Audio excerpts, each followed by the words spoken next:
황민호의 진짜 뉴스. 네, 경원일보 팟캐스트 황민호의 진짜 뉴스를 시작하겠습니다. 오늘도 어김없이 IT 소식을 전해주고 계시는 IT 바리스타 송민섭 선생님을 모셨습니다. 안녕하세요. 네, 안녕하세요. 송민섭입니다. 네, 한 주 동안 변함없이 잘 지내셨죠? 네, 잘 지냈습니다. 네, 목소리가 아주 굉장히 가볍고 상쾌하게 들리네요. 네. 좋은 일이 많으셨나 보네요. 이번 주는 예, 바빴습니다. 바쁘셨군요. 이번 주는 어떤 소식이 또 기다리고 있습니까? 네, 오늘도 세 가지 소식 준비했는데요. 네네. 그 전에 미리 말씀드려야 할 사실이 있습니다. 예. 어떤 겁니까? 저희가 단순히 자극적이고 이슈가 될 만한 뉴스를 뽑아서 전달드리고 있지는 않거든요. 그렇죠. 일반 독자들이 아셔야 할 IT 뉴스, 그런 것들을 중심으로 정리해서 전달드리고 있습니다. 네네, 맞습니다. 네, 오늘 뉴스도 다소 자극적인 내용이 포함되었다라고 생각할 수 있지만, 네. 저희는 여러분들이 아시고 주의하셨으면 하는 마음에서 선별한 내용이라는 걸 좀 알아주셨으면 좋겠습니다. 네, 알겠습니다. 어떤 소식인지 궁금해지네요. 네, 첫 번째 소식은 네. 최근 검거된 몰카범 소식입니다. 예.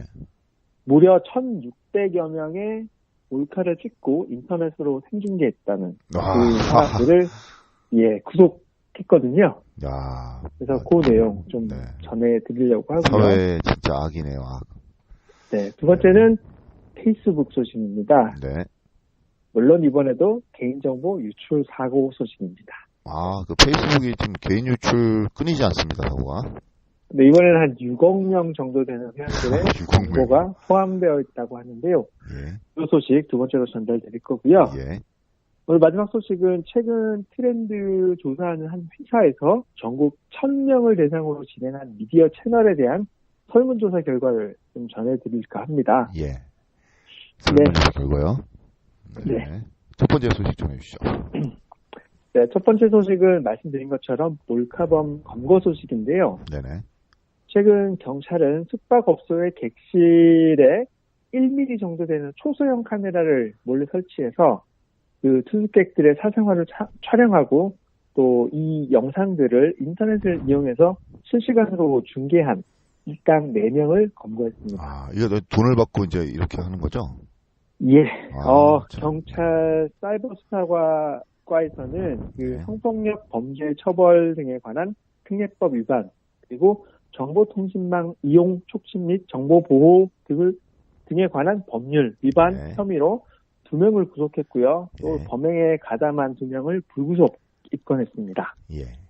네, 이들은 지난해 11월부터 올 3월까지 영남 충청권 10개 도시에 30개 숙박업소, 그리고 이 숙박업소의 42개의 객실에다가 아까 말씀드린 1mm 정도 되는 초소형 IP 카메라를 몰래 설치하고 투숙객들의 사생활을 촬영했습니다. 참 이상한 놈들이네요, 진짜. 네, 그리고 이렇게 촬영한 영상을 인터넷 사이트를 통해서 생중계를 했고요. 네. 유료 사이트, 전체 사이트의 회원 수가 약 5,000명 정도 되고, 그중에 한 100여 명 정도는 유료 결제까지 해서 이 영상들을 봤던 것으로 확인됩니다. 그러니까 이걸로 장사를 하기 위해서 이렇게 찍은 거네요. 네. 그래서 이 문제 카메라는 1mm 정도 되는 작은 렌즈를 가지고 있어서 TV 셋탑박스나 아니면 콘센트 아니면은 헤어드라이어 거치대 같은 그런 작은 틈에 카메라를 설치할 수 있었다고 하더라고요. 그러면 못 찾는 거죠. 네. 그래서 많이 피해자가 양상이 됐을 겁니다. 아마. 네, 그래서 작년 12월에 이 신고를 받고 약 네. 3개월 동안 피의자들을 차례차례 검거했다고 하는데요.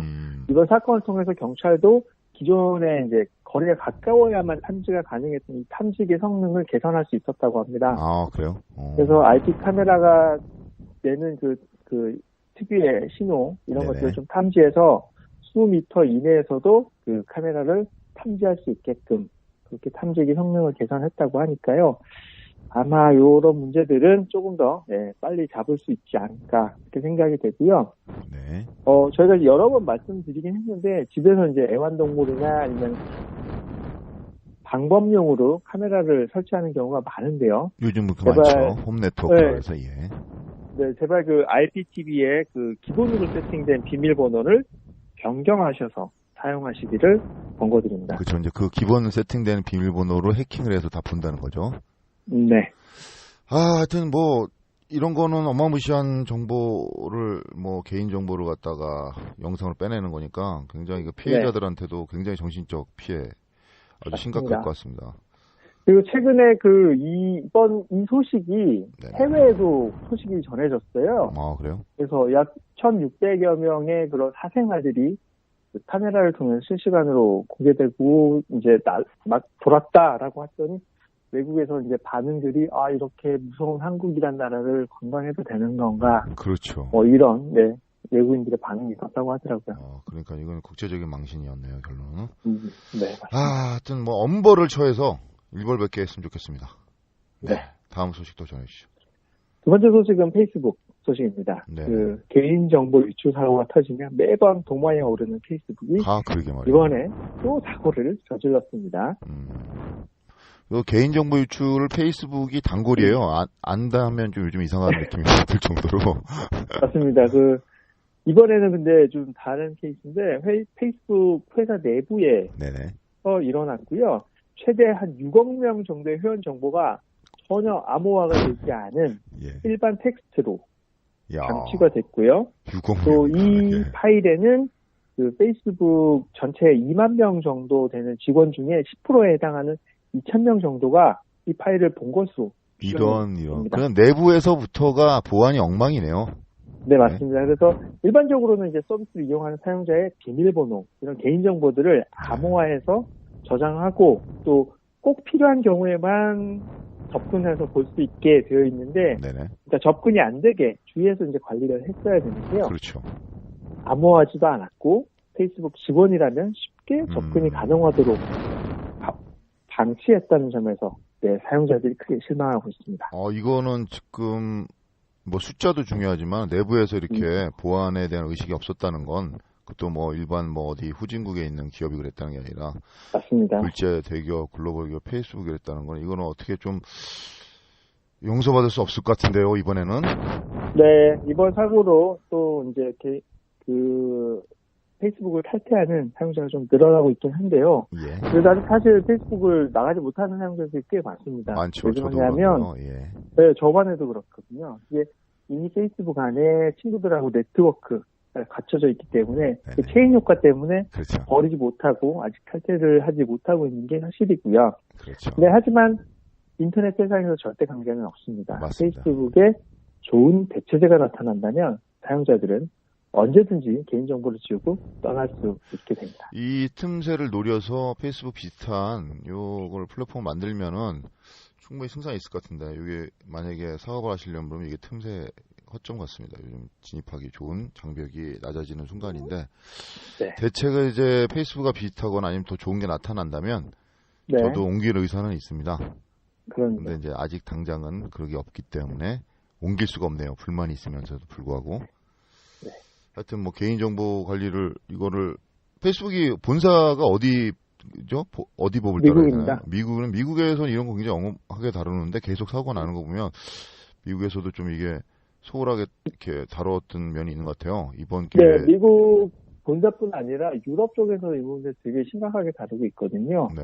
유럽에서도 GDPR이라고 해서 유럽 사람들의 개인정보를 잘못 다뤘을 경우에 어마어마하게 센 벌금을 내리고 있습니다. 그래서 아마 이번 문제가 아마 유럽 쪽에서도 큰 이슈가 될 것이라고 좀 보여집니다. 이거 꼭 뭐 이것도 또 이상한 말이지만 일벌백계해서 좀 약간 좀 다시는 이런 페이스북에서 이런 개인정보 유출에서 불안에 떨면서 페이스북을 하지 않는 상황이 됐으면 좋겠습니다.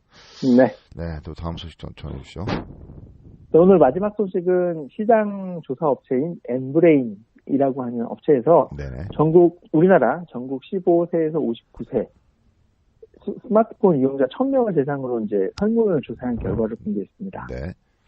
이 응답자 중에 58.1%가 스마트폰만 있다면 다른 매체가 없어도 불편하지 않을 것 같다라고 답을 했습니다. 스마트폰에 모든 정보를 의지하는 거네요. 그렇죠. 이 똑같은 질문을 2013년도에 사용자들한테 물었을 때 그때만 해도 한 43.9%가 네. 없어도 괜찮다라고 했는데 그때보다 한 15%가 증가할 수 있어요. 그럼 뭐 앞으로는 더 증가하겠죠. 네. 그리고 이 보고서에 따르면 이제 자주 이용하는 매체로 스마트폰을 꼽은 사람이 93.9%에 해당하고요. 예, 거의 다네요. 네. 2위가 이제 78.2%의 TV, 그리고 네. 3위가 76.9%의 PC, 이렇게 네. 차지했는데, 예. 앞에 말씀드린 것처럼 스마트폰이 있다면 얘네들은 없어도 상관이 없다.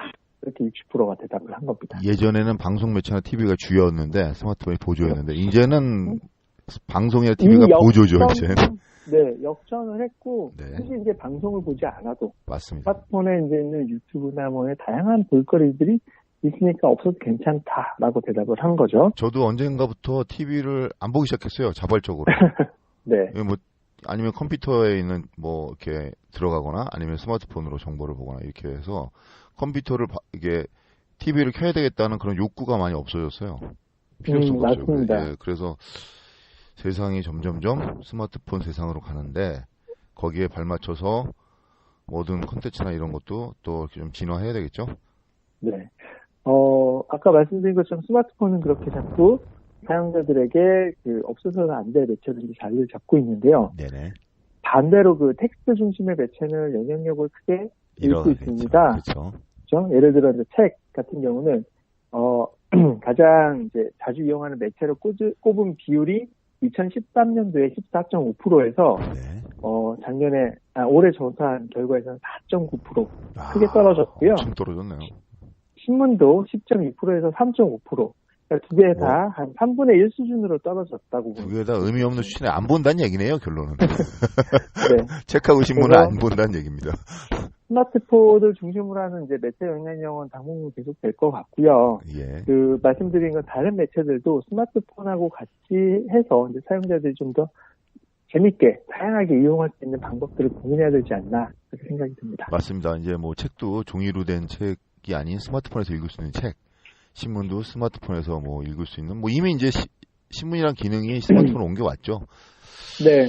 그래서 아마 더 앞으로는 의미가 없어지는 그런 상황이 더 올 것 같은데 뭐 어쩔 수 없습니다. 이 시대가 이제 발전하고 있으니까 뭐 거기에다 맞춰서 가는 거니까요. 거슬릴 수는 없는 거니까요. 그래서 여러 가지 기술적이나 아니면 아까 말씀드렸던 그런 보안이라든가 아니면 도덕적인 거나 이런 걸 좀 많이 강화 좀 했으면 좋겠어요.